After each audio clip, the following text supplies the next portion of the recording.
had, well, quite a tour de force in our keynote speech just now. I hope everyone is suitably terrified and depressed. We are going to attempt to take that a step further. If we started off with the global, we're now going to drill down into the local, into the nitty-gritty of this subject with an incredible panel of 4 speakers. I'd like to just take a moment to introduce them right now. Moving from right to left, my stage right to left, geographically, not politically. Or maybe politically, I don't know what they're going to say. I mean, I've seen Danny's Twitter, I'd be very surprised. I have, to my immediate left, Daniel Trilling, who is a journalist and author, and I haven't confessed this to him, but I sort of both love and hate his work, because a couple of years ago, I wrote an essay in Prospect that I was really proud of about how the establishment had sort of normalized far-right discourses, and I thought I'd come up with something really brilliant. And then I saw Daniel's book, which is called If We Tolerate This, How the British Establishment Made the Far-Right Respectable. And I realized not only had he got to my point way before me, but he'd done it so much better than I had. It's a truly brilliant book. I recommend it, and I'm really looking forward to what Daniel has to say today. Moving across, we have Claire Ainsley, who is the director of the Center-Left Renewal Project at the Progressive Policy Institute. She has a really interesting perspective here because she works for a US think tank, but is based in York. And I've been reading recently her work on Bidenomics, which I, along with a lot of other people, sort of saw as a silver bullet for defeating the far right, and very clearly wasn't. And Claire's work on why that might be and what lessons we can learn from that is incredibly insightful and important. Continuing, moving left, Professor Paul Cartledge, who is the A.G. Leventis Senior Research Fellow at Clare College, Cambridge, and Emeritus Professor of Greek Culture. He is the author of so many books. If I were to start listing them, we would still be here next Christmas. But I do want to just mention his book, Democracy, A Life, which was an education for me. I would put that as a sort of cornerstone of my education, and I'm sure many other people would say the same. But that is not the best bit about Paul. I've chaired a few of these events. I always get to introduce very impressive people, but no one quite has this accolade, which is that Paul is an honorary citizen of Sparta, which I think is the best accolade I've ever introduced. And last but most certainly not least, we have Danny Dorling. Danny is again amazing. I'm sure many of us of my generation grew up reading him in The Guardian and in The New Statesman. He is the Halford Mackenzie Professor of Geography at Oxford. His latest book, The Next Crisis, What We Think About Our Future, is both out now and terrifying.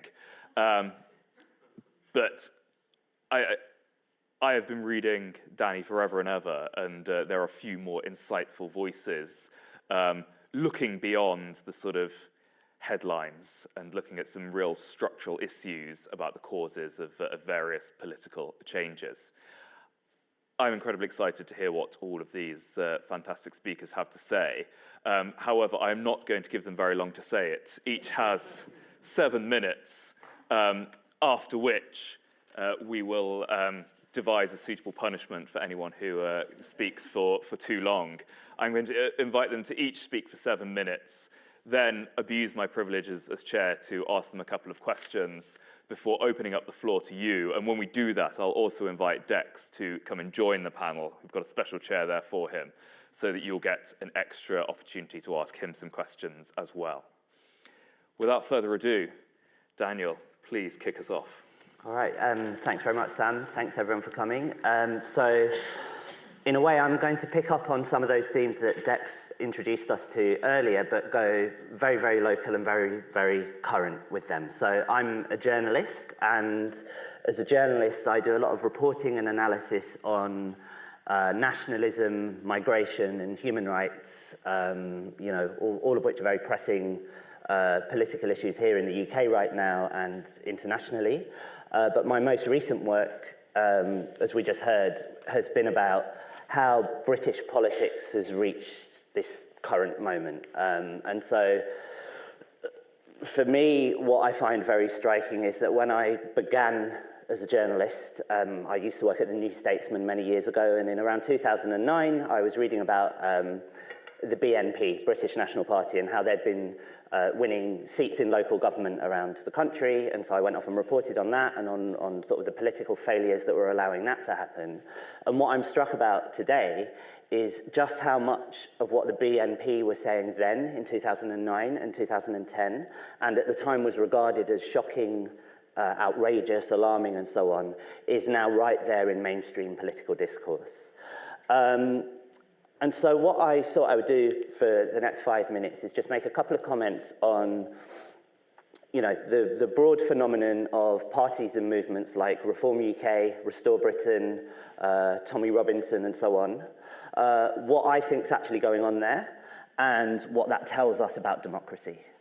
And so I describe all of those phenomena and their cousins, in Europe, in North America, and elsewhere in the world as the far right. And I think I should just explain to you what I mean by that, first of all. I think quite often when we hear that term far right, it immediately conjures up the image of fascists and Nazis, and that therefore the threat coming from the far right is something very similar to what happened in 1920s and 30s Europe, where you'll have these militarized political movements centered around a cult of leadership that intimidate their opponents, and then when they gain power, immediately abolish democracy. And certainly that's part of what the far right means, but it's not the entirety. And I think if we cleave too heavily to that historical comparison, we miss what's going on at the moment, what's kind of new and specific about our current moment. And so the best framework I found for understanding this comes from a political scientist called Cas Mudde, who is, he's Dutch and now based in the US. He's one of the world's leading experts on far-right politics. He defines the far right as, in quite simple terms, a collection of radical right-wing nationalist movements that sit outside the traditional mainstream of politics. But within that, he divides it into two wings. So one wing of it, Mudde terms the extreme right, and that would be groups, as he puts it, that are hostile to the essence of democracy. So those sort of traditional fascists would fit right into that category, because fascism essentially seeks to abolish democracy and replace it with dictatorship.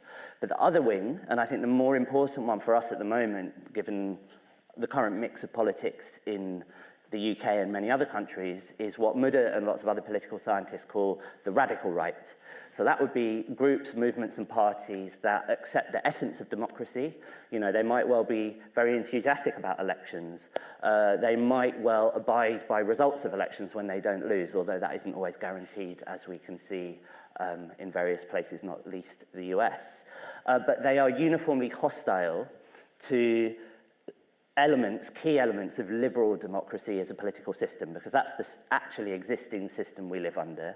And what you will find across the board from radical right parties, so right-wing populist is a kind of term that's used interchangeably with that more technical term radical right, that they are both rhetorically and practically hostile to some of the very important checks and balances that prevent modern mass democracy from becoming either corrupted or from being a simple tyranny of the majority.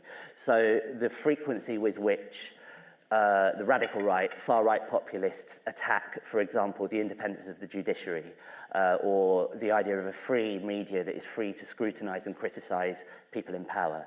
Think of the fact that for today's far-right, quote-unquote, free speech is their big rallying cry. And now think about any example of where a right-wing populist government has taken power in the world, and think, has the speech actually got more free there? The answer everywhere, I think, is no, and in almost every case, you can point to ways in which they have actually restricted political expression, not least by, for example, going after media outlets that displease them. And so for that reason, I think it's important to think of all of these different movements as part of the far right, and to see that they all pose a threat in different ways to our freedom and to the working of democratic systems. And I think the thing that underlies all of that, and what makes it potentially much more dangerous than, say, a silver-tongued Nigel Farage politician might make it sound, is the fact that what all of these groups and movements do uniformly as well is they appeal very heavily to negative, resentful, and potentially very destructive emotions, which the crudest way I can put it is that really all they have to talk about is sex, birth, and death, and evoking threats, perceived threats to the nation on those terms. You know, these are ideas that are intended to evoke this visceral sense of threat.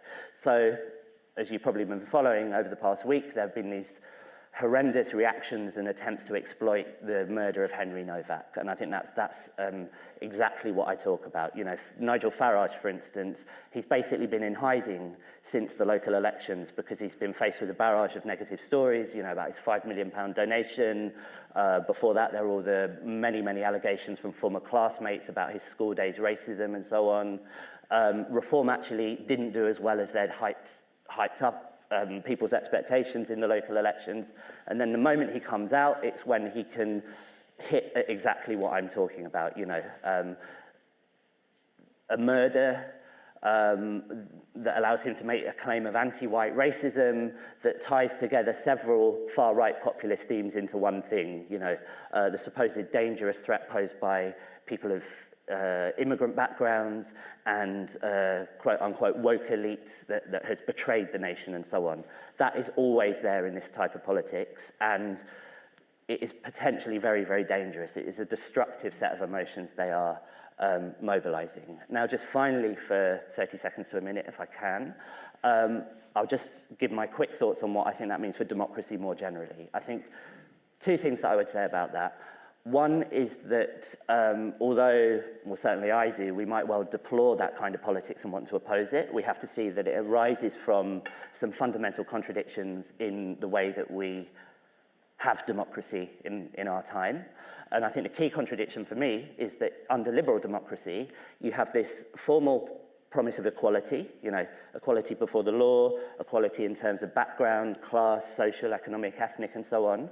But we have an economic system, capitalism, that is inherently unequal, that we all occupy different positions within a hierarchy. And the way that that has traditionally been resolved, those two things, is to say, well, that's true, but politicians will give you continually improving living standards. And as we heard from Dex, that hasn't been happening for quite a long time, certainly for large groups of people in Britain, for instance.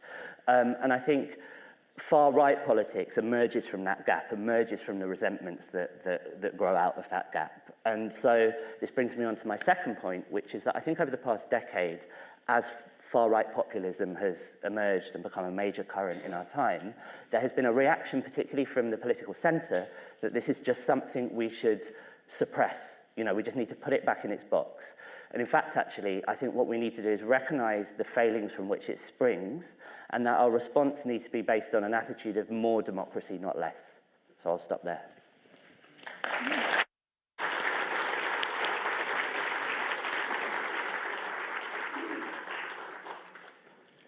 Thank you, Daniel.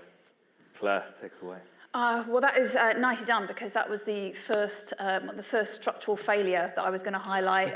So we've done that without planning it. So when thinking about the kind of structural failures that we've got in liberal democracy, it's quite a long charge sheet. So I was going to focus on three that I wanted to highlight. And the first is exactly as Daniel suggested, on this sort of promise of political equality that isn't then borne out in practice. And it has given us, in each of our democracies, a different, sense of political inequality. But I think in our democracy, you can really feel it when it comes to kind of class, geography, in lots and lots of different ways. And I think that partly because of the research that I've done previously, not least with the Joseph Rowntree Foundation, which is here as a supporter of the festival, but also I then had the experience of going into politics. So when Keir Starmer was elected leader of the Labour Party, I left JRF then to become his Director of Policy for the first 2.5 years, and with all good intentions really about what it was we were trying to do, which was to really increase the political power of, as you know, you might call it sort of today's working class voters. But what I found there was kind of worse than I expected, and I went in with a fairly low expectation in terms of the kind of preoccupations of Westminster.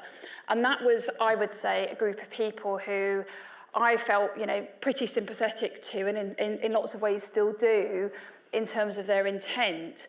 But the kind of theatre of Westminster and the incentives and drivers on, I would say, some well-intentioned people really took us away from what Dex was talking about, and really our preoccupations ought to have been what that future world looks like and how we can use public policy to steer it in a direction that is going to benefit the citizens that have elected us and that we govern for.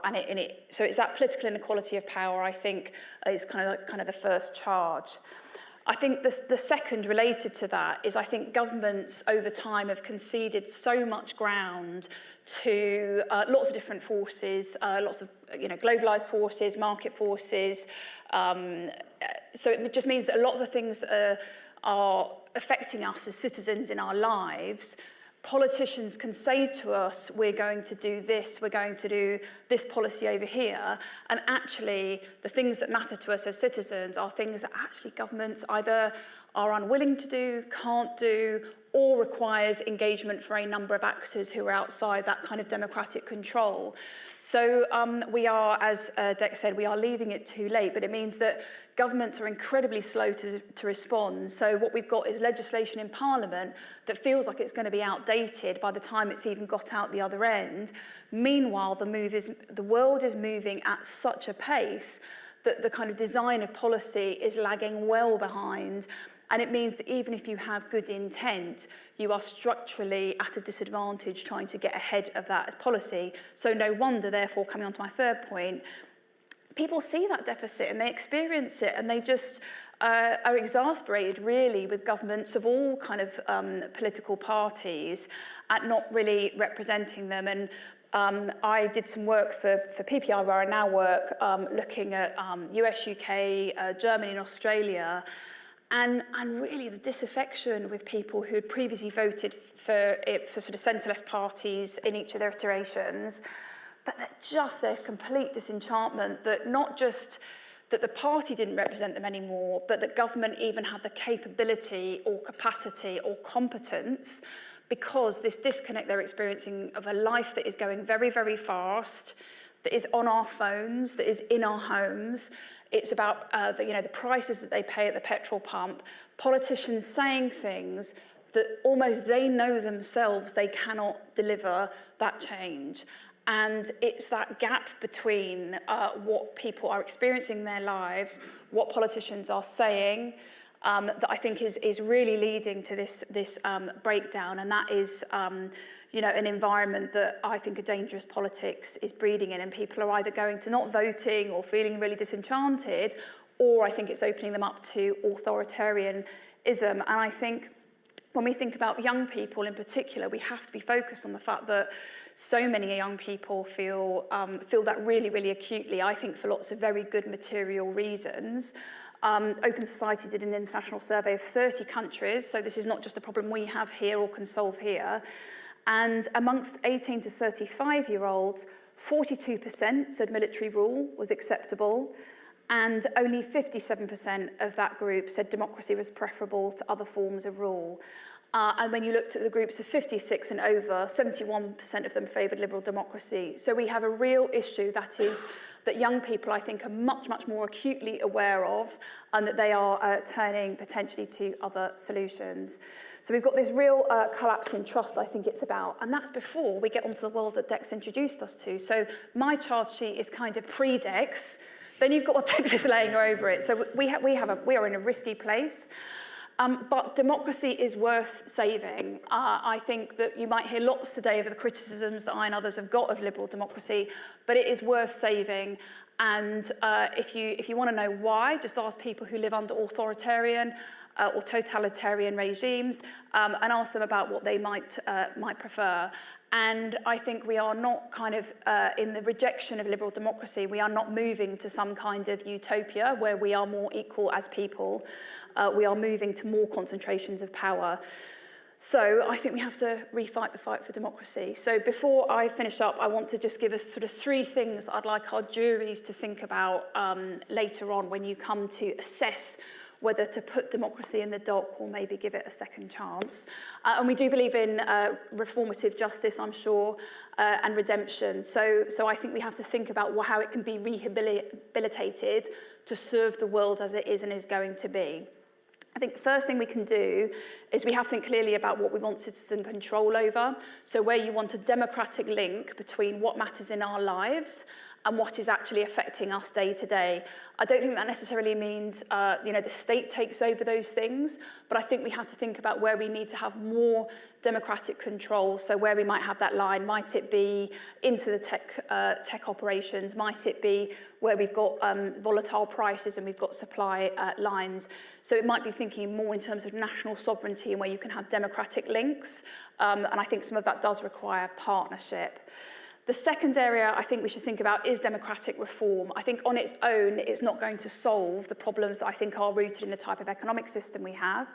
But I do think greater devolution, I think greater citizen participation, I think having our regions having more of a representation at the centre, these are all things that would help. Like none of them on their own, but I think they're things that are going to help. And about how you bring some of those that have got that power into a democratic system. I think lastly, we have to rethink citizenship for ourselves, like thinking about what does it mean to be a citizen in a democracy? What do we expect, but what do we do too?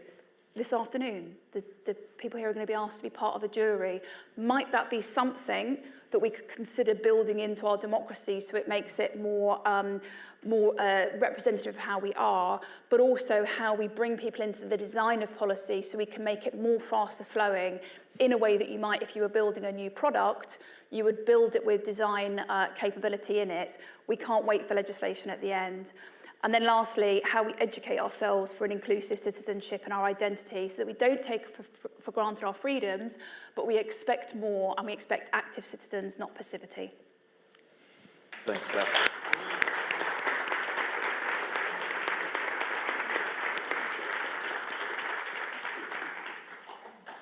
Paul. And now for something completely different. Yeah. I am not an activist. I am in a way, but I'm not officially an activist. I'm not a journalist. I'm not a policy wonk. I am a historian. And so, because I normally speak without notes and with slides, I know that speaking extempore takes longer than reading a text.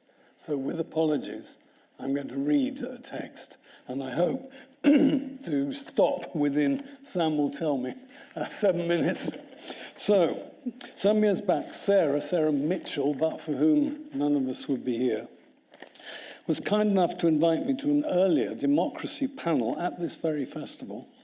The theme then was democracy under attack, under threat, in crisis.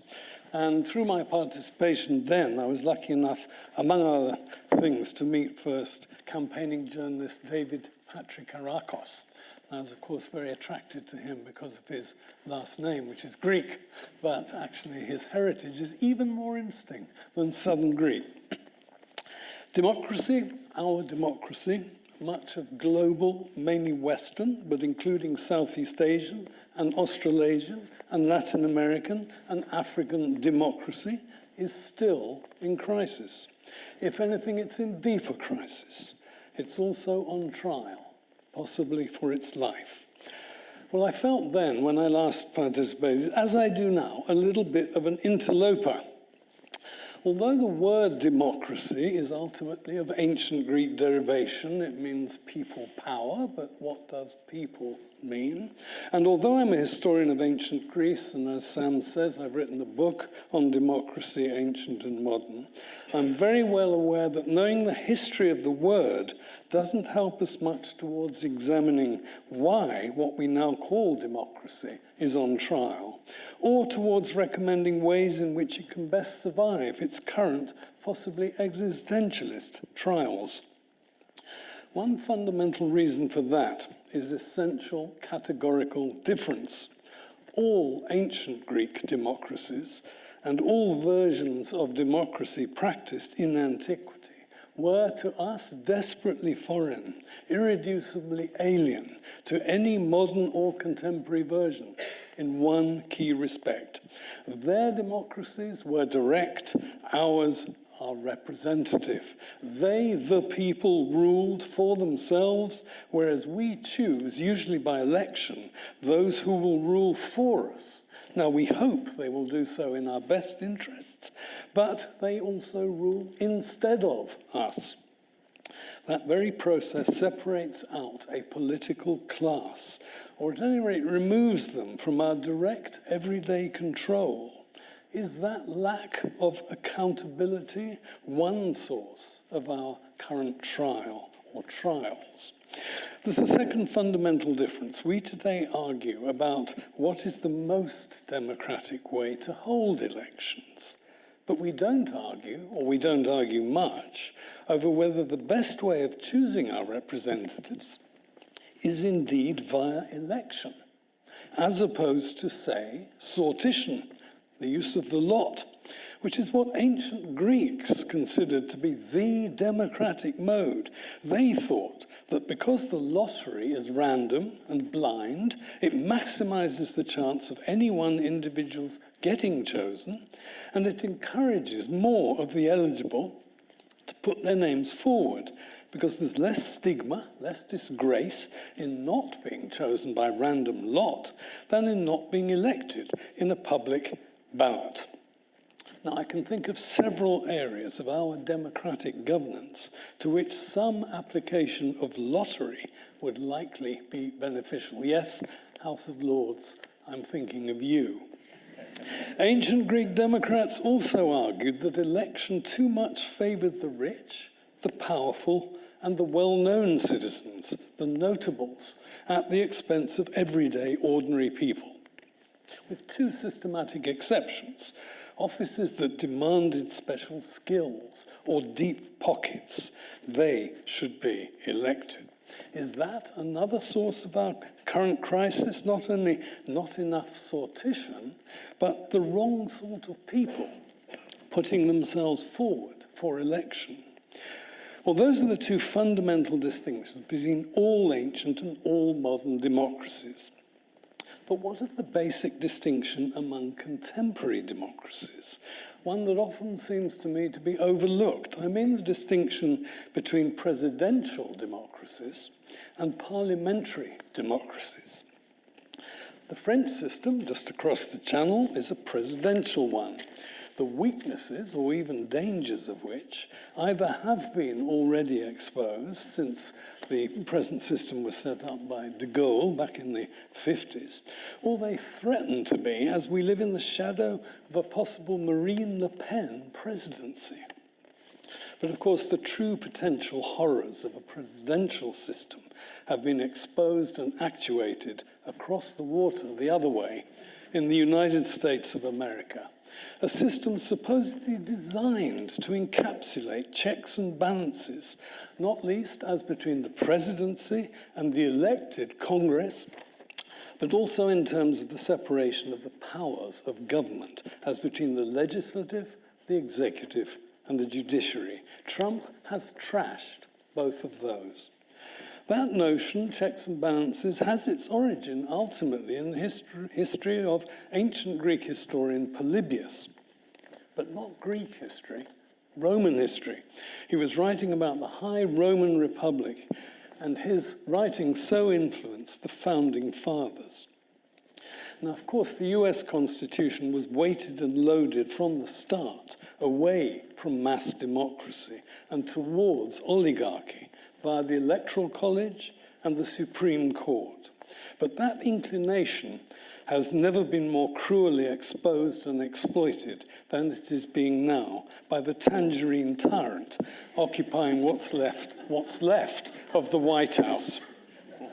Ancient Greek democrats had no knowledge of the idea or practice of the separation of powers, and they wouldn't have wanted to. For them, the people should rule, the people themselves, in every sphere, on one condition, that all office holders, from the highest to the most humble, whether selected by lot, as most were, or elected, should constantly be accountable to the people and in law. Now, our session is entitled Democracy on Trial.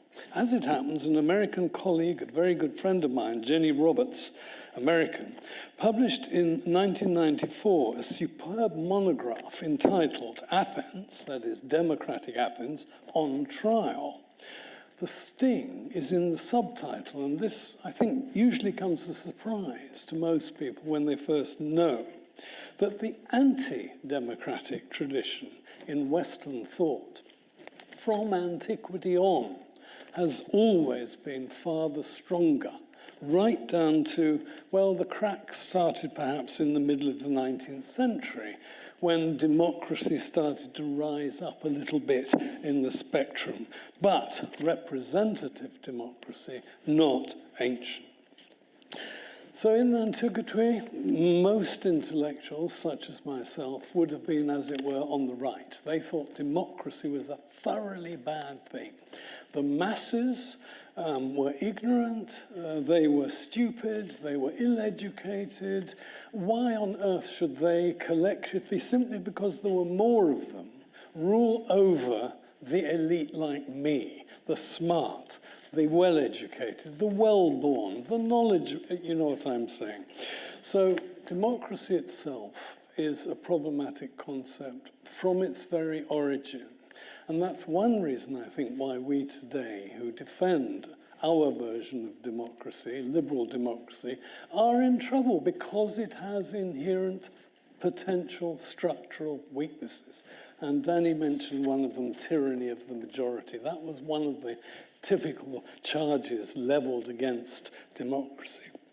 It got it wrong. The masses ruled stupidly in their own interests, not the best interests of the state. So I'll leave it there. Thank you very much if you have been listening.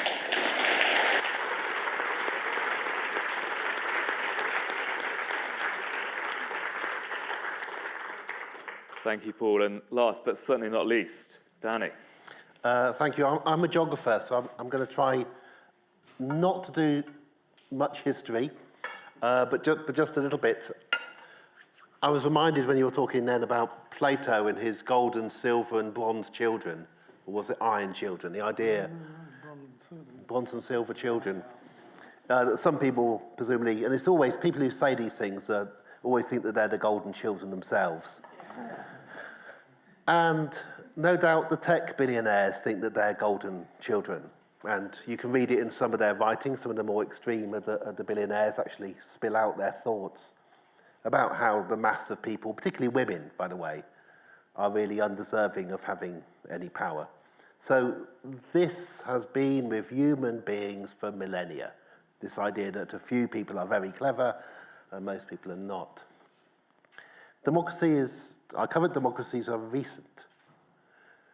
We got them because there was a fear amongst the elite of something else occurring. They didn't just extend the franchise to more working men and then to other people out of the goodness of their hearts or because they were convinced about an argument. They extended the franchises to voting because they saw what was happening when you didn't do that.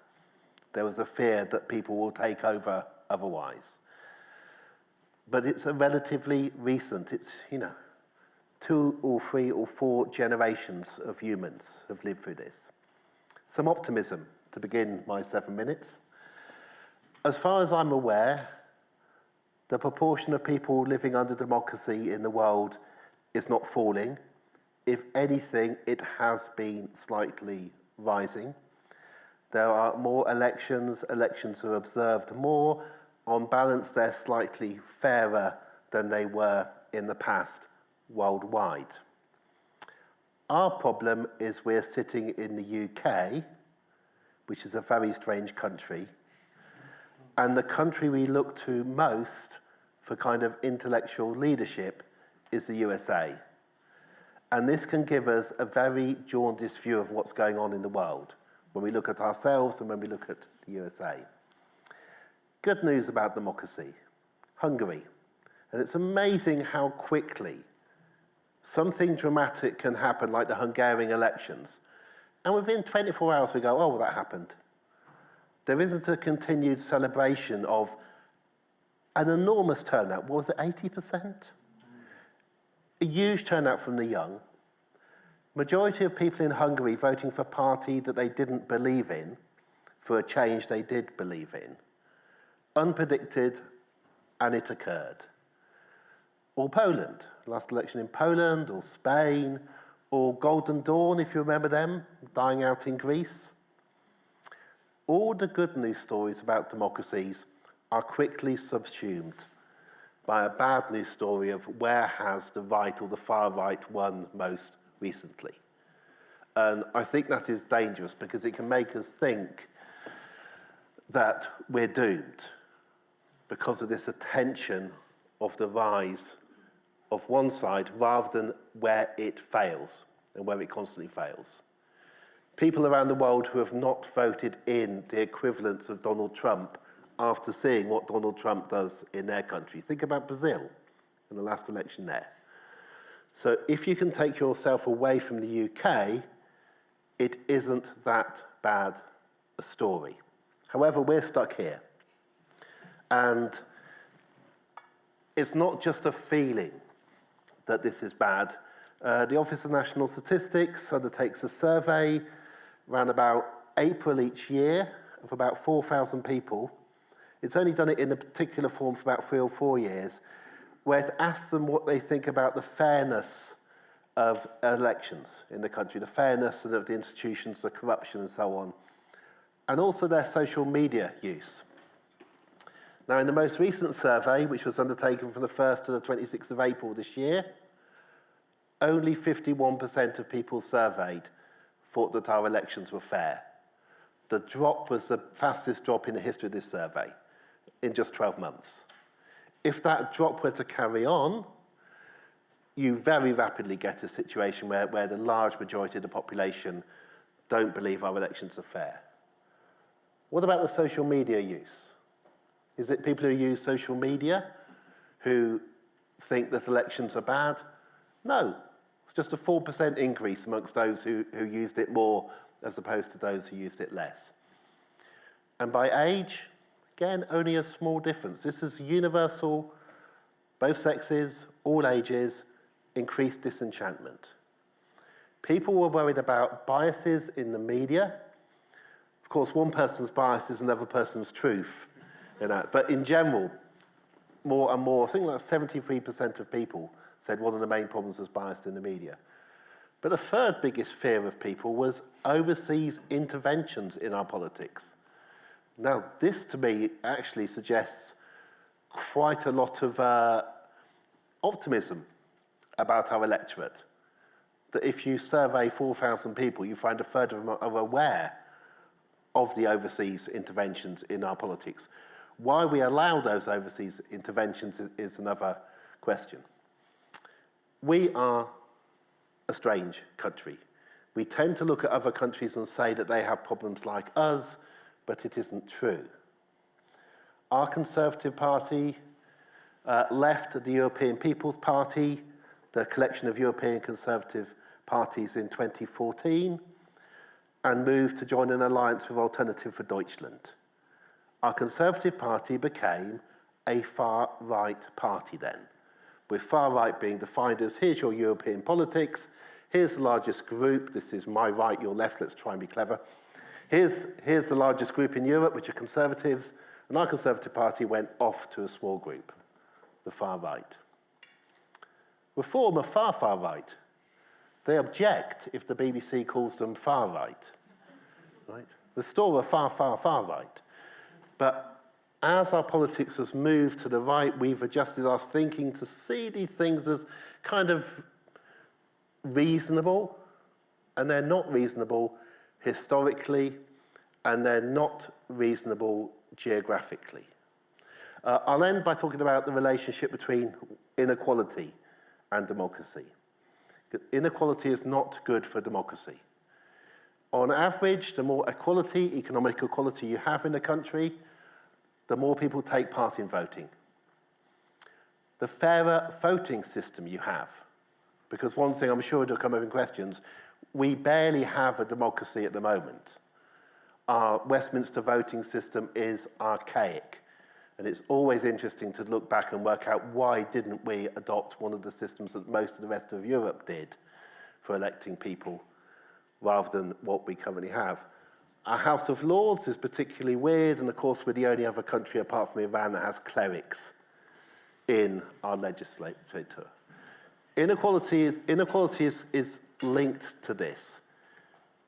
It's not just that people are more engaged when we're more equal, but when we're very unequal, wealth amasses amongst a certain group. It lasted in the 1920s and 1930s, mostly had money. Right? You can't always compare the 30s to the past, but the far right had money and were trying to protect a particular position. The two countries which we have data for in the world with the biggest rises in economic inequality in the 1930s were Germany and Japan. Germany and Japan had the biggest rises in income inequality in the 1930s. It's not deterministic, but you shouldn't ignore this. And in all of Europe, we have had the biggest rise in economic inequality in recent years, and now we have this utterly fractured politics. I don't think that you should vote to say that democracy has failed because it's a universal concept, but I think you could say that it's failed in the UK, and if that young man standing in Makerfield were to win his election, I think he should actually firmly say that he'll want to change the electoral system. I think that's the kind of hope you need to give people. There are other things you can do, but it is worth saying we were going to go away from first past the post. Because if we stick with first past the post at the moment, as it is, what happens is very, very unpredictable, and quite easily a minority of voters with a lot of money coming in from abroad can end up electing a government who may well not want there to be elections in quite the same way in future. So democracy is under threat in this country, but democracies worldwide generally are doing okay. I was going to talk about China, but I'll say a little, but it's worth not being arrogant about China. If you had a choice now, and most of you are at the right age of this, to imagine that you weren't born here, most of you are born here, but you're going to be born at random, back in your birth date, in India or China, and be a random citizen, which country would you choose to have been born in? Well, I'll just leave that with you as a thought experiment. Simply saying that this is the best system for all time is a bit silly, given that we've only had it in its current form for a few generations, and we only got it because the elite were scared that their power would be taken away. Thank you very much. Thank you.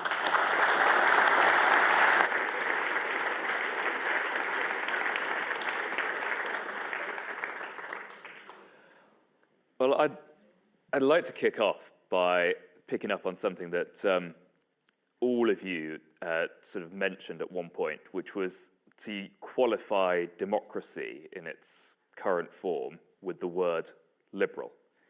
And the first time I sort of noticed people doing that was actually Viktor Orban, who was eulogizing this idea of illiberal democracy. And I feel like the qualification liberal to democracy has sort of entered the Western lexicon around the same time.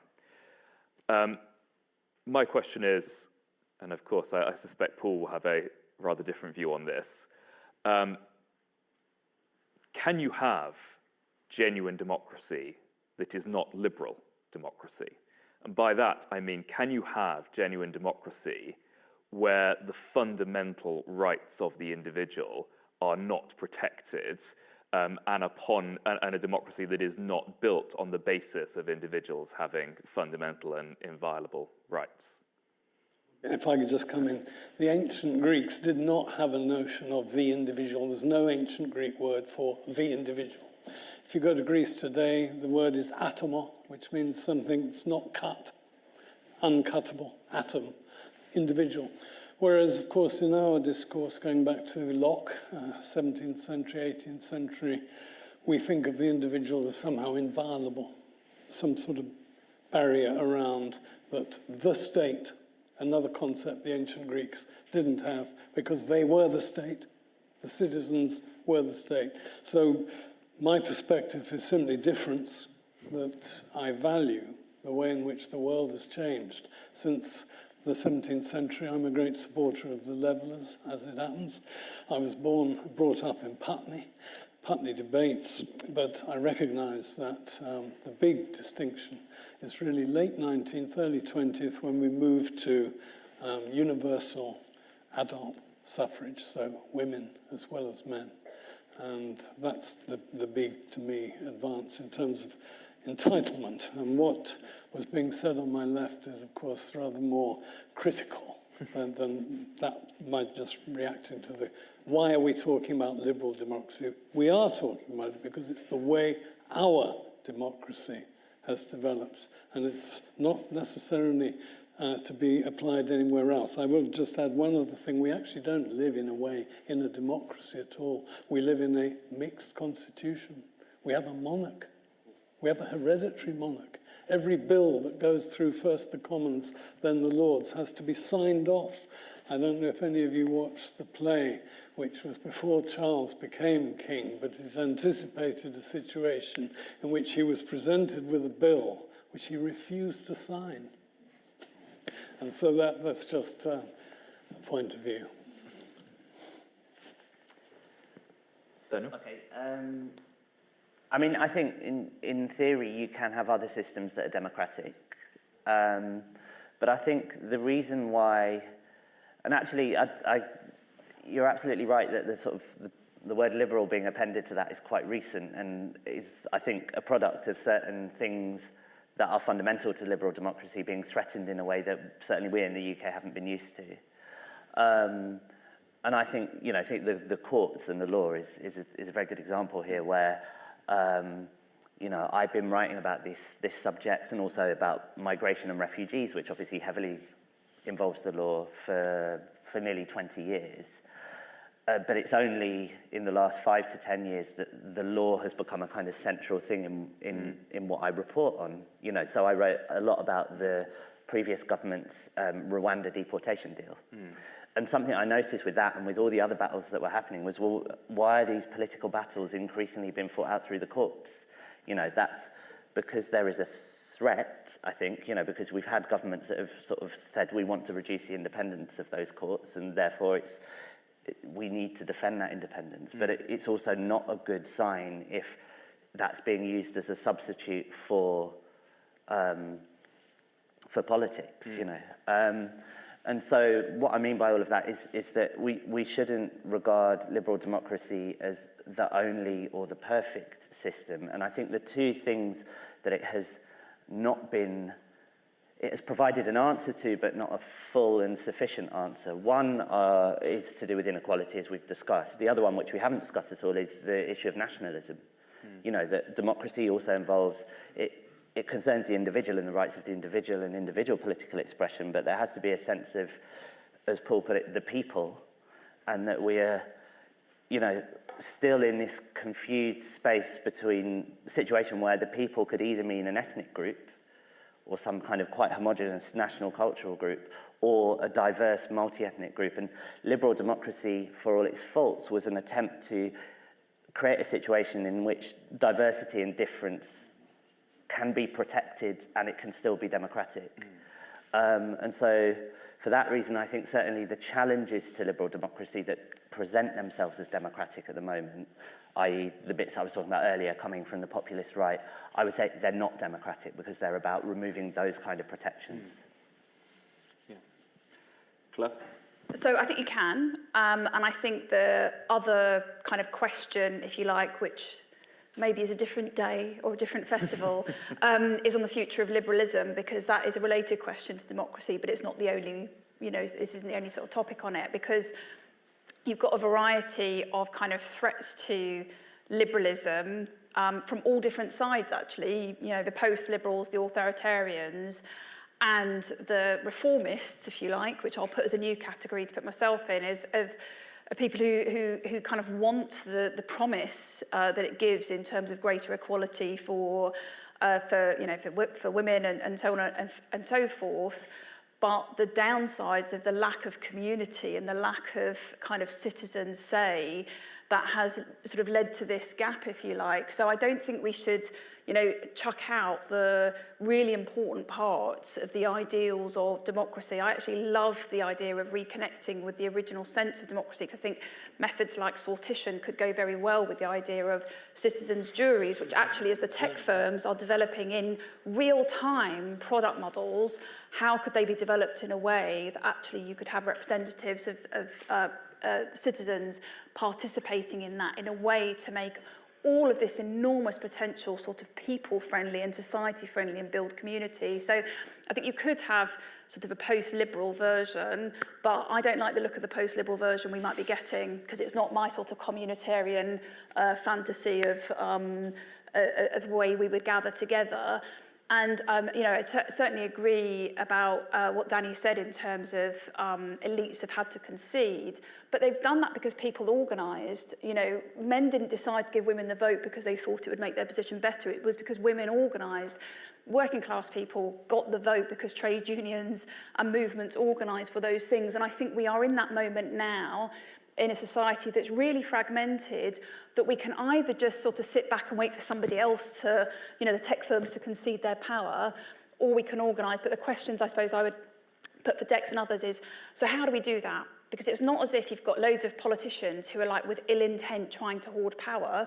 They're grappling and following with this stuff too. So I think the answer to me is not to ditch liberal democracy, is to almost refine the community routes to go with liberalism, to reform it, but also how do you put all these brilliant minds together in enough time to be able to be a force to compete with the concentrations of power, because if we don't, we will not achieve the kind of human progress that we have the potential to. And at the moment, I feel that all of these conversations are really disparate and disconnected because they're located in different companies, universities, and it's not come together.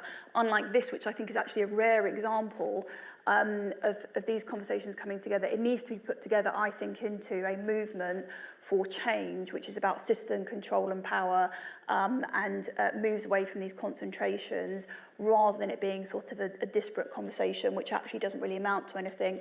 If women had sat around in whatever it was, 1910, and had these conversations in different places, then we would have never have got the things we got. What they got was political action, and that's what we need now. Danny, let's do this first. Why do we call it liberal? We have different reasons for putting that word ahead. I think it's being in favour of a democracy that doesn't go too far. Or there's a thing we don't touch when we talk about human rights. When we talk about human rights, we normally talk about the nice rights. The good ones, every child should have this and so on. Towards the end of human rights, there's a right that I'm slightly less in favour of, which is the right to the quiet enjoyment of your property, which is why we have dirty rivers and why you can't simply nationalise the water system and why you can't do so many other things. And it comes part and parcel of the European Convention of Human Rights. Now, you can be highly successful as a democratic country and allow people to hold on to their property. The Nordic countries are the exemplar of this. They have very high wealth inequalities, low income inequalities, and a quiet deal that the majority are allowed to gently get their way, good schools, good health service, and so on. but it's the extreme of what can be achieved. And I think the word liberal is partly code for this much power for the people, but not beyond. And again, this is ancient. If you go, I don't want to upset anybody here, but go for it. If you go through the 10 Commandments, at the beginning are the kind of nice ones, you know, don't kill and so on, love your neighbour and all those. Right at the end, although there are different versions of Commandments 9 and 10, but the not covering your neighbour's wife, their slave, their donkey and their ass, and basically the right of property for men. It's always a small print at the end of the rights. And it's there in the 10 Commandments at the very end, and it's there in, you know, our human rights law. And it is the tricky part of liberal democracy, is this much but no further. And at a time of the most acute inequalities of wealth, to say that inequality of wealth is something that you can't touch, I think that is likely to lead.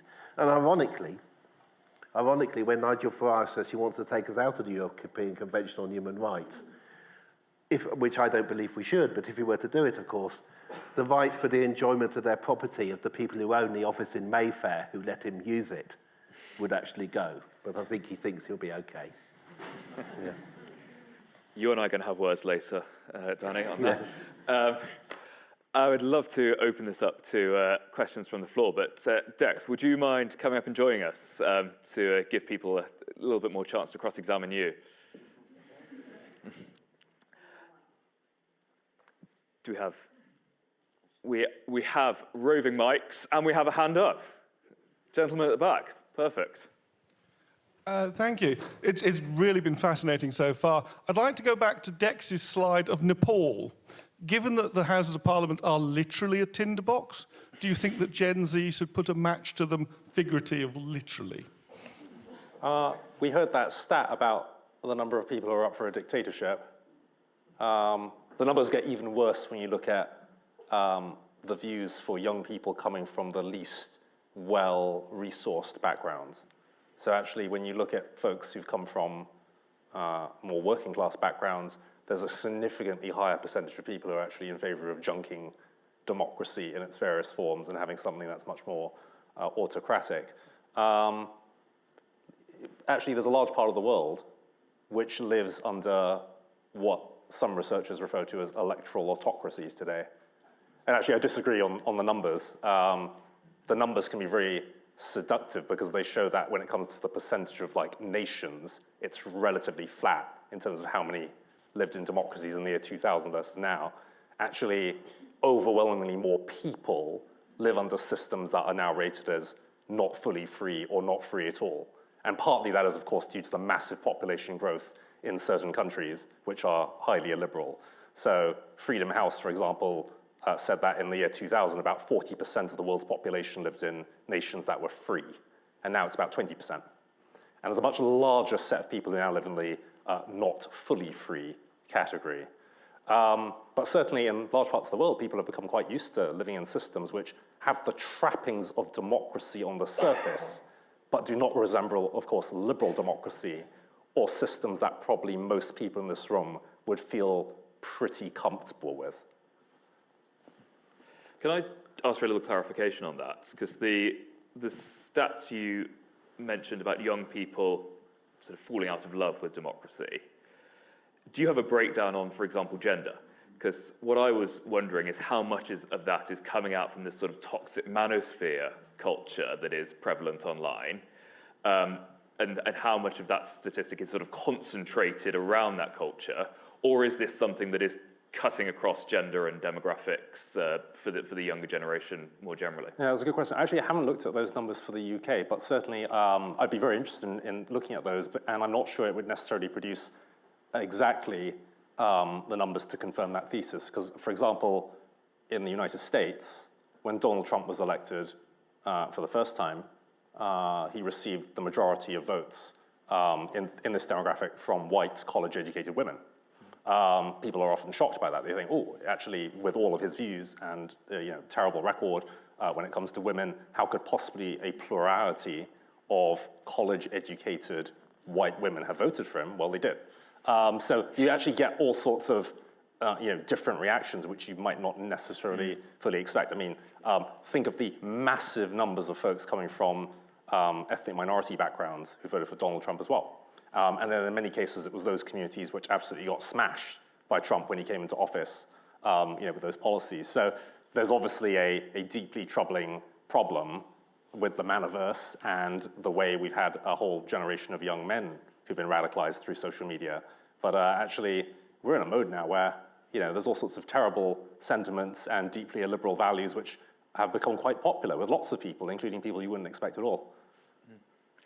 Incidentally, that's me asking that question because I was interested, even though it's not my term, was a good example of an abuse of power. So we can learn about democracy there. Let's have another question from the floor. I think there's a lady right at the front here. Thank you for a very interesting event. I'd like to ask individual members of the panel what would make them decide to become a politician in the UK or not?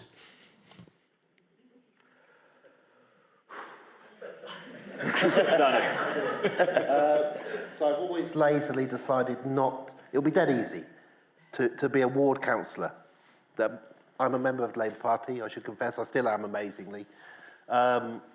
It would be so easy to become a councillor because they can't get enough people to stand. And yeah, if you can claim you went to school locally in the area. But it's a really, really hard job, right? Let alone the arrogance. My home city has never had, since 1370, an MP was born in it. But I haven't gone for that. What would make me feel I needed to would be PR. Because under PR, you need a lot more people standing, actually, than normal, really standing with a chance. And in quite a lot of European countries, it is normal if you're an academic to also stand for a little political party and occasionally go into politics and occasionally go back to a university. We don't have that here at all. But it would be PR simply because there would need to be so many people. Your main parties would split. I'd be on the left of Labour, whatever it was called. But having argued for decades for a fair voting system, to then say, oh, can't be bothered, yeah. Dex? I am thinking of running for office, so this is a live problem for me. You heard it here first. What I'm agonizing over is there's an opportunity cost with running. I may be a really bad politician because I'm extremely blunt. I will absolutely refuse to use any of those stupid sound bites from politicians and sticking to any of their established conventions on things. I'm also an internationalist, and I refuse to indulge the weird indulgence of a whole bunch of politicians in trying to suck up to a strain of nationalism that is infecting our society. My dad was a refugee. How likely is it, do you think, I'm going to be calling for stopping the boats? We've got a damn problem, which is there's millions of refugees. This country built international law. The entire promise of this nation, as one of the few fully free nations in the world, is that we can save those people. And maybe the way we're doing it right now is not the correct way or the right way economically, but there's a different path than simply just being deeply callous as a society. I'm going to say all of that. Am I electable? I have no earthly clue. So we'll see. I'm trying to figure this one out at the moment. So, well, you've got my vote. Excellent. Claire, you sort of did go into politics, right? It would be really interesting to hear your take on this. Yeah, so my initial take was, no thanks. But that's a personal one, I think. I think I saw what politicians go through, and I know asking for sympathy for politicians here is daft, but that was my human reaction of, the attempts I saw, having to be followed by security all the time. There was an arson on the, next to his kid's house, those sorts of things. And also I got a load of flack online and I absolutely hated it. I was just a staffer that was just trying to, with good intent, trying to do it. And so the idea of putting myself further into the line of fire of that, I just think, would really put me off. That's my honest sort of human reaction to it. I also think we've got a bit of a danger generally that people think, Dex not aside, but people think that if only they can come in with their solutions and answers and incredible talent, and then they find that all of the system around them, funnily enough, takes all of that and they say, oh, actually, Dex, you can't say that, because if you say that, this is going to happen, and you go, I don't care, and they were like, well, you've lost the whip. Or you say, okay, well, how if I put it like that? Okay, that's fine. And then you make those compromises, and there are hundreds and hundreds of really good people who've ended up in that position. And then before you know it, you're locked into something where you have less freedom than you do now. So I think ultimately, and this is really pertinent in the UK because we could be facing a change, I would love to believe that a person is the problem, but I just don't think it's as simple as that. I think we have to have a broader answer, which is about how do we change some of those systems, and how do we have a more honest conversation in the country about the sorts of things we need to confront some of this, because actually, once people have wealth and power, they do not want to give it away. And it's really easy for us to think about this as being like the really rich 1% or these sort of nameless sort of tech bros. What if we think about it as our savings and investments? What about if we think about the things that we own, the power we have, the voice we have? We don't want to give that away. And actually, young people now, no wonder they are annoyed, because there is more wealth being concentrated in generations that have earned it over many years, and we are not willing to give that up. So I think unless we are also prepared to say, you know what, I come to the table with my wealth and power and aware of that, and willing to share in that conversation, then we can't even start to have a conversation that young people think that they've got any purchase on whatsoever.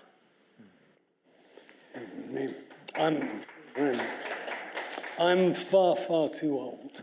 And I'm almost as old as the Tangerine Tyrant himself. But some of my best friends are actually politicians. One of them an MP. And another one is standing in the Makerfield by-election. His name is Count Binface. Now, I hope you all read his manifesto for his last standing, which was actually against another kind of, not tangerine, but sort of straw-haired classicist. You know what I'm talking about. Anyway, but in antiquity, just to put a historical perspective, there were no political parties. So every professional politician, of which there were, stood for election as him, so I'm afraid it was all men, and therefore on whatever he believed or what he thought the right issues were. And his career was as good as his last speech. And the friends he had, the people who voted for him, being a democratic politician in antiquity was you were under constant threat, but you were constantly alert to changes. And so there's no such thing as a program that you were obliged to stand by. There were no sound bites provided for you by a party apparatus. In all those ways, I do believe many more of our MPs should, in the future, in the kind of PR regime that has been advocated here, they should be independents. And in a way, I would almost go so far as to say every MP or representative should be an independent. But then you ask, okay, well, what are you going to hold them accountable for or to? And then I do come back. I mean, you all may have different views on whether or not there should be parties at all, or if there are, how they should be managed differently or whatever. The other thing I'd say is that in the ancient world, no social media, only mass media. What we're doing today is the only way you could communicate in the ancient world. So no anonymous bile, no manosphere, no lies perpetrated by algorithms.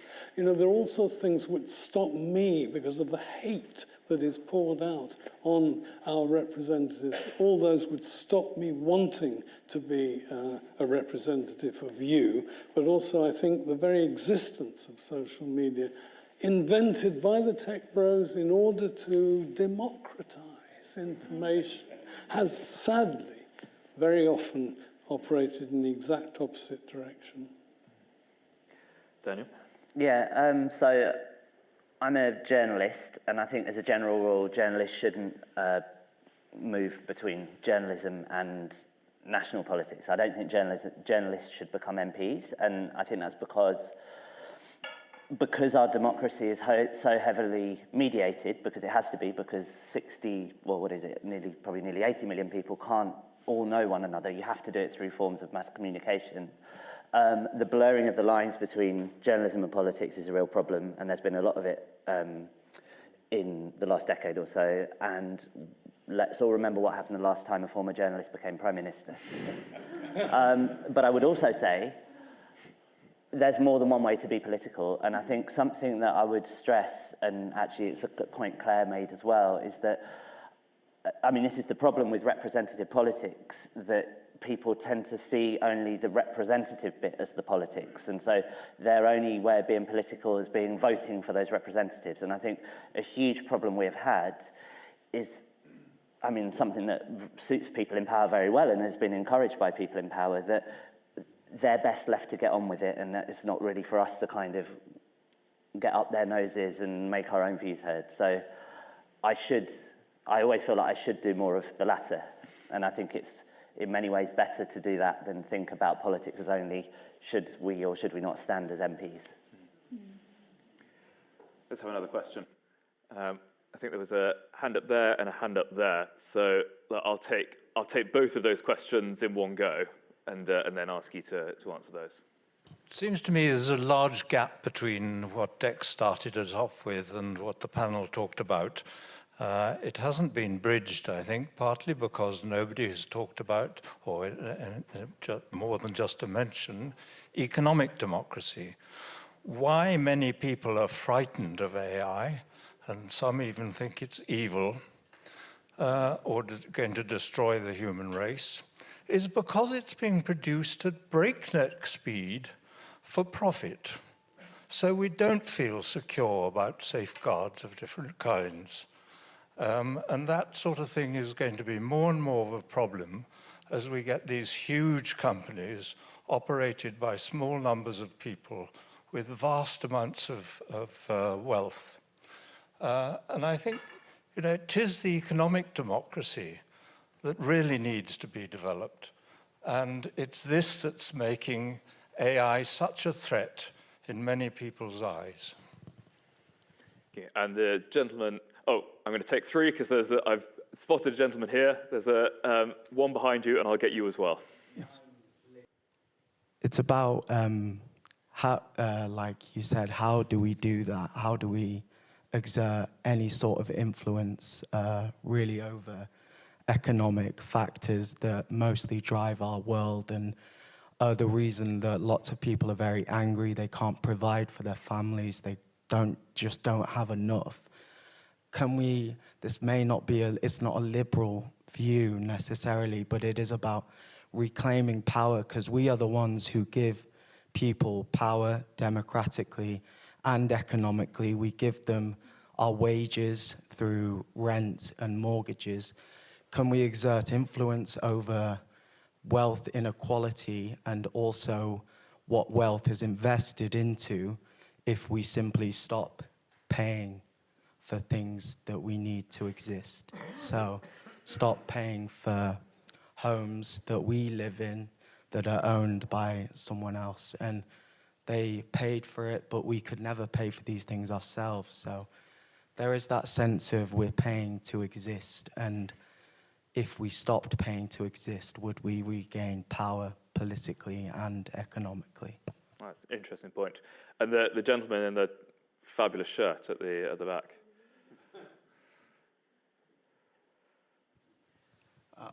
I'd like to come back to Paul's comment about Greek democracy being direct, and it was through debate with each other that you came to conclusions and things happened. Does social media give us the opportunity for an equivalent modern agora where the debates took place for everybody? And what is the legal and other framework that we need to ensure that democratic form of social media can happen? I'm going to ask you, panel, not necessarily to answer all of these questions. I'll just get a couple of comments from each of you, and then we'll take another group. Who fancies going first? Go on, Daniel. Happy to. Yeah, so I suppose in response to the first two questions about economic democracy and then questions of power and so on, I just want to throw something out there that's to think about here that I think is difficult and we haven't really addressed, and I have not got the answer to. But if by economic democracy, and I think actually it means much more than this. But if you mean simple kind of redistribution of wealth to make a society less equal, and if we think back to what Dex was saying in his opening talk about the kind of the huge challenges facing us, you know, not least climate change, the climate crisis rather, democracy isn't necessarily the most efficient and quick-moving system to make responses to these things. So to redistribute wealth or to rapidly scale up the production of solar panels, for instance, it may seem like authoritarianism is a more efficient way to reach that. And so where do we go from there is my question. I think this, and to me, the reason why keeping democracy part of the conversation is because long-term, the authoritarian solutions, appealing as they look in situations that seem like emergencies, are not more efficient and are not more, do not provide people with better lives. So, you know, on my mind there, among other things, was China at the moment, the way that China has been able to take the lead with adapting to cleaner forms of technology. Well, that probably feels very efficient if you're one of the people there that benefits from that. It probably does not feel very efficient or free or anything if you're a Uyghur living in the west of China, for instance. Also, over time, I think those systems, you know, what happens when someone makes a bad decision somewhere up in the hierarchy? You know, things can collapse very rapidly. But I think that's the difficult aspect of democracy in whatever form, is that it also requires accepting this is actually going to be quite messy, people are going to argue, and things are going to take time to sort out. And I do think sometimes when we have these conversations about, you know, the benefits of democracy and the need to defend it and so on, that's something we skate over. Yeah, just to give a couple of sort of tangible examples of how might we be able to do some of this in practice. I listened to the mayor of the other Athens, actually, in Ohio, who was talking about kind of the challenge they have around climate change, which is really acute for them. They want to scale up really quickly their use of solar, but they just said the planning just took ages because apparently you had to get like legal permission to do this in your homes. So they basically use tech solutions to give people a 24-hour yes or no turnaround by applying online to do your solar panels. And so it's a small example, but I do think that the answer to some of these things aren't big silver bullet solutions. Some of it is just going to be really hard graft of like locally, regionally, nationally. How do we bring tech into the everyday things that we might find difficult and give people the power to do rather than see it as a barrier that stops people. I also really like the idea of if we were to have sort of citizens' juries or more of these direct democracies, because to the point about social media, there have been various attempts to do kind of online convening of people, but I think on the whole, face-to-face sort of town hall style helps to depolarize in a way that's some of the social media answers don't help us see sort of eye to eye, whereas the sort of in-person town hall styles that you could do through sortition might be ways to govern our way through some of these difficulties. So it's really just sort of a couple of examples that I think nobody is basically going to come down with a solution to all of this for us. I think it is going to have to be on a very sort of local level that we keep pushing this forward, and I think the breakthroughs will come. But I think at the moment it feels like we're living in the age before the light comes, and if we aren't part of doing that and we're sitting waiting for it, it's not going to come through anything other than us rapidly getting involved in some of these processes ourselves. Dex? I'll come back to your question. The economic democracy, or I'll just talk about it as inequality, is going to be staggering in an AI age. This technology and the kind of effects I talked about will be extraordinarily centralizing in terms of political and economic power. And we know that because it's already happening right now. Next week, SpaceX, where I used to work, is having an IPO, largest IPO in history, $1.75 trillion roughly. Elon Musk is likely to become the world's first trillionaire in about a week. His personal wealth will be equivalent to just over 3% of US GDP, or just over 25% of UK GDP. 12 billionaire men in the United States, all men, have as much wealth as 49% of humanity this year. That's before we get to AGI. And so any serious economic agenda for any nation that wants to hang on to democracy 10, 15, 20 years from now has to recognize that's now, and it's going to get much worse, and we're going to need a completely different economic model and set of institutions to stop an oligarchical class controlling the world, including all of our societies. And to do that, you're not going to be able to do it just as the UK. There is no ability of any single nation to restrain that power because you're assembling a planetary corporate power now. 5 nations are going to rule the world, basically, 100 years from now. And so, actually, my solutions, I agree that you need the local, you need national, you need a whole bunch of solutions. There isn't one, clickbait-style quick fix to all of our problems, one weird trick to save democracy. But the bit that I'm particularly interested in is what do those international solutions look like? How do we team up as fast as possible with the other remaining free nations to stand against that agenda and come up with a much more powerful collective agenda that allows us, at least gives us, a more competitive fight against those corporate interests while there's still time. Very simply, if, for example, your scheme might involve at some point taxing the tiny number of billionaires and companies that will gain disproportionate shares of the AI future, then you're going to need a global taxation to do that, or they'll simply move across borders, which is what's happening now. And the other thing is, our existing international structures are so weak and inadequate. They were designed for the 1940s. You're probably going to need a whole new architecture globally to pull this off, which is where, again, this is where I get really unelectable. The European Union is one of the greatest achievements in history for democracy. We built a continental parliament. We built in a whole alliance and set of institutions to restrain a world war on this continent. Why is the European Union continental? Why isn't it global? Why is democracy a thing that we only care about when it reaches the southern shores of Europe? I think we should form something that's much more powerful, and we should invite all sorts of other democratic nations into that, and it becomes more like a world union. So let's see if that passes muster when I go up for parliamentary selection.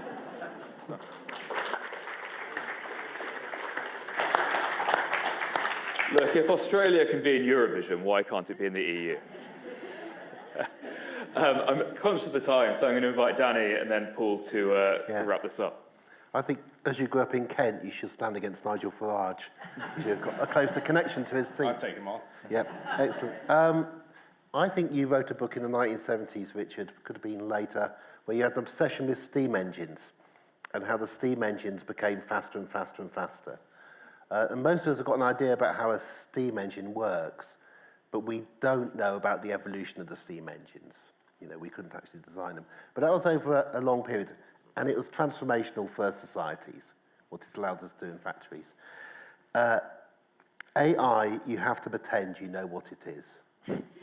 Even if you work in an AI company, unless you're one of the dozen programmers, actually, at the core, my suspicion is that 98% of people in AI companies have to pretend they know what it's doing. For the sake of time, and if you put into ChatGPT, what does Danny Dorling know about AI? It'll tell you how unqualified I am to talk about this, which makes me very suspicious of AI. The question about not paying your rent, not paying the mortgage. When millions of people can't pay the mortgage, you're safe, because they can't evict you from your homes because a home goes damp in about 18 months. But if you don't pay a mortgage, they get your house and they make more money out of you than they would have ever made from your payments. And the same with rent. What you can do is not pay for Claude, not pay for ChatGPT, not sign up to the new levy, which is currently being rolled out. So that's one thing that's possible. The other thing I think that people are doing, in a way of a strike, but not deliberate, but is working, is not having children. And that's one reaction to current circumstances, to the cost of living, to being exploited, is this fall in people actually starting families and having children. It's not a mass movement. People don't get together and say, let's not have children. But it's a repercussion of the way that we are currently living and organising society, that we're seeing this dramatic fall. We're down to 1.4 children per couple. China's just dropped back to 1. India's at 1.9. There's only a few countries where it's higher. It's all cascading down. And then we sit in universities and wonder, why aren't we getting enough students from anywhere, right? This, if you want an ultimate idea of what's going badly wrong, is the fact that most people don't feel they can start families at the point that their parents or grandparents could. But it's not a collective issue, but it is a kind of strike. The polychromatic gentleman up there, he suggested that maybe social media, electronic, digital, would be an equivalent to the ancient way of doing things. Well, I noticed no one's used the dread word referendum.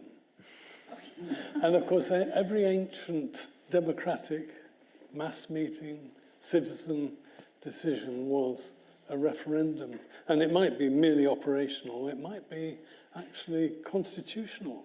Who is entitled to take decision?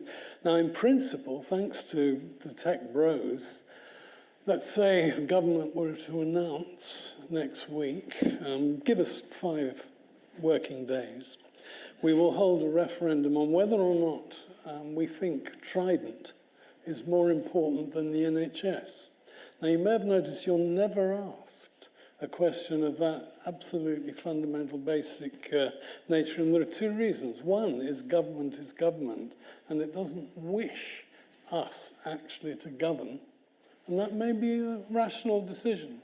But on the other hand, it has the downside that you and I typically are disqualified to understand what it is to make such a decision, even though actually it's absolutely crucial. And then, I suppose, the use of media, which you've alluded to, it's possible to use it in other ways than the bad ones. And I have a former student, he heads up the New Citizenship Project.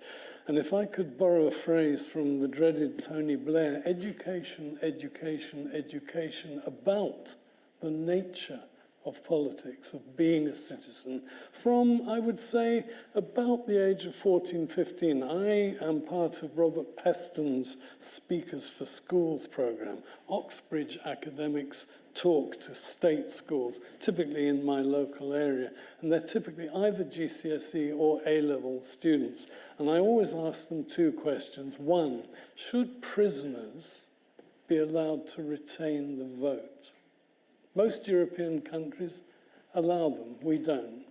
Secondly, should 16-year-olds be given the vote in national elections in the UK? Yes. They all think that's great.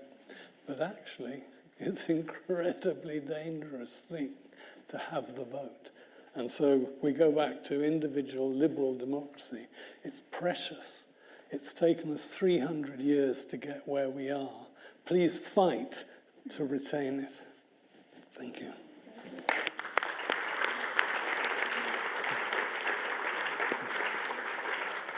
I realise that people have their hands up for more questions. Unfortunately, that is our time. However, many of our panel have written books, so if you bribe them by buying one of their books and asking them to sign it afterwards, then they may answer more questions for you. All that remains is for me to thank all of the members of our panel, Dex as well, for a fascinating morning. And can I just ask you to give them one more round of applause?